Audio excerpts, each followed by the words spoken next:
This is Oliver from Trusted Search Marketing, and today I'm going to talk to you about how to refresh or redirect older pages with low engagement. We have a lot of actionable content coming your way, which we believe is essential for your overall SEO strategy in 2022.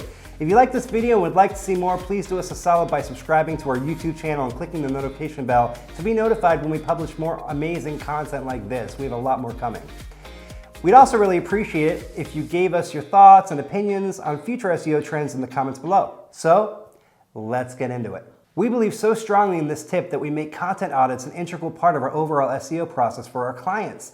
There are some massive opportunities here at the page level beyond tweaking meta tags, headings, adding keywords. A true content audit will allow you to evaluate the content on each page for engagement, keyword clarity, competitiveness, and help you to address things like keyword content cannibalization or even indexation issues.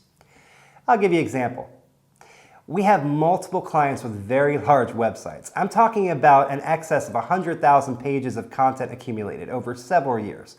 By performing a thorough content audit, we were able to isolate pages that have poor traffic, minimal search impressions, no links, and in some cases, keyword cannibalization for more engaging pages on the website.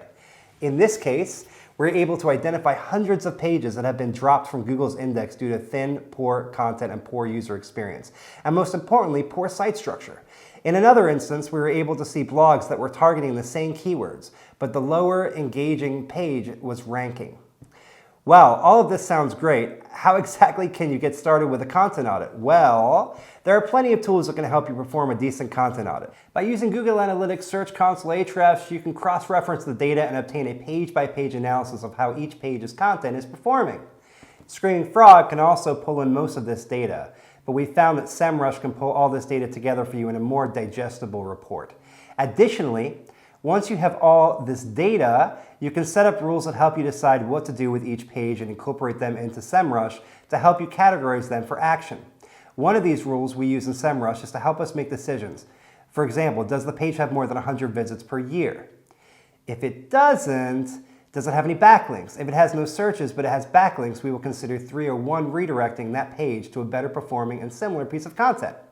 If the page doesn't have any links, then we would consider rewriting the page, redirecting the page, or taking it off the site to allow better content to rank. If the page in question does have traffic, then we look for its engagement. We can use time on site and bounce rate for that metric. If the page has traffic and a high bounce rate, we mainly review it for relevancy and potentially rewrite the content to better align with the targeted keywords on the page. If the page does have traffic, but it has a low bounce rate, we look at whether it converts. If the page doesn't convert, we review that page for relevancy and conversion rate optimization. As SEOs, so much of our time is focused on keywords, rankings. We very rarely focus on the quality of the content and the conversion rate. Google is really starting to evolve on this front, and the digital marketing community really needs to make it a priority here. What's the point of bringing in the traffic if it doesn't even convert and the traffic bounces?